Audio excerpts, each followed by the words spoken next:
This is WWJ Whipping with Joe. Anyway, I'm in my back front yard here. My garage is. But anyway, this is the SW6000. Like I said, still cranking smooth. I love it. I love this reel. That's about it. Plus it's durable. Anyway, I switched over to, remember, I made a couple videos in the 1600. I've been through 3 of the this 1600, 3 of the Daiwas, and 1300. It was too small for what I was doing, so I went to a bigger one. This is more comparable to a 4000 reel.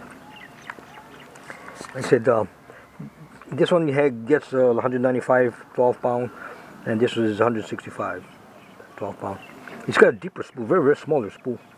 But like I said, I tried to make a video saying that let's see if I can get a landed GT. I'm going to personal challenges right now, and the reason is it's a challenge for me if I can land a GT. You know, I'm not sure, but you know, it's a possibility. If I don't get cut off, I got 40 pound braid, 165 yards, and that has 200 yards. All I know is when it rips, it's going to get close to 200 yards. But like I said, you know, I'm using a 7 pound drag, so we got this set now close to about 14 pound drag, and but we'll see. We'll see what I can do. But anyway, the problem we have right now is, if you notice when I put the 6000 and I get the line, which is right here, I'm missing the clip. You can see the area here, right here. You see it? Give an example here. The line goes through the line. The line goes through the bill, and I'm holding it here. Let's see. Okay, right here. So when I cast, I don't have a problem where the line would go into here.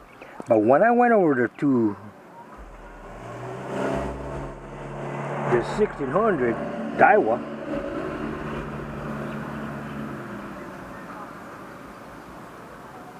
now there's a big difference here. I don't know, whenever I was whacking this thing, man, like when my lures had hung up in there. And it was quite often too, and it's not rare, it was quite often. So yeah, I can't measure. I guess maybe we could measure it here. Let's measure this thing here. Let's measure this thing here. Let's see how we measure this thing here, just for fun here. And you see, this is why I become technical here, but I thought it was pretty interesting. I was whipping, it was getting tangled up in this clip inside here, this line lure. So let's see, from here to there, it's about inch and, let's see, a little inch and a half, inch and 5/8 about inch and 5/8 from here to here. Okay, now we're gonna put the spheros and see what happens here. It's pretty interesting, but like I said, I didn't notice a problem, and then I start whipping this thing. I was tangling up all the time. So it was inch and 5/8. Let's see how this one is. Is it the same?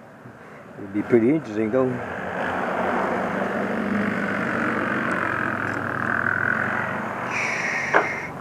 It's about the same. It's pretty interesting though. But maybe the way it sits. Oh no, it's about us hanging up. So what we're gonna do? Make sure the video on. I gotta put the reel on the side here, because we're gonna go and chop this stuff off. I've got a Dremel here ready to go and pop this stuff off here. I'm gonna cut it. We're gonna go and cut this thing here, that's for sure. So I'm using a Dremel right now, and I love this Dremel. I do a lot of things with this Dremel, trust me. Okay, so what we're gonna do is we're gonna make all this, but I'm gonna cut it. I don't want to hit the line if at all possible, but you know, this is not professional done. But I'm gonna cut it. So I'm gonna turn this thing on and make a lot of noise, but I'm gonna cut it here. See what we're doing here.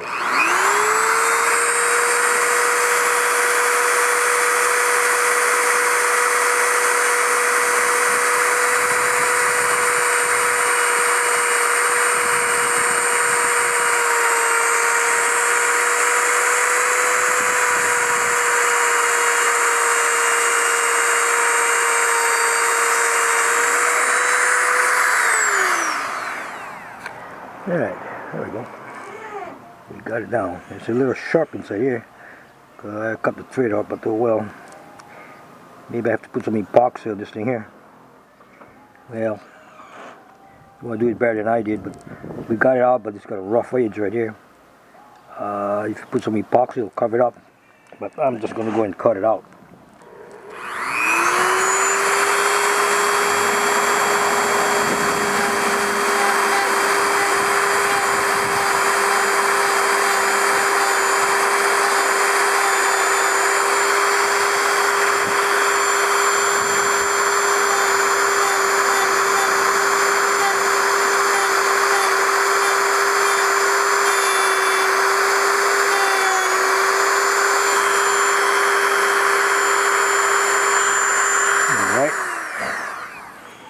I got it smooth now.